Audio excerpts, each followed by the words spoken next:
I'm Sanyukta from Hyderabad. I have recently attended Amurtha Ahaaram program, which was conducted in Pragati Resort.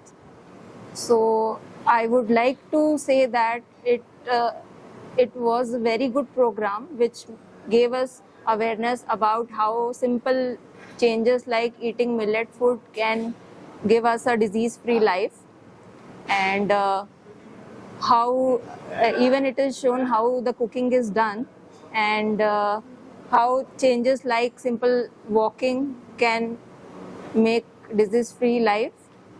And the Pragati and the resort where it is conducted is also very serene, which makes it a better, that is an added benefit for us.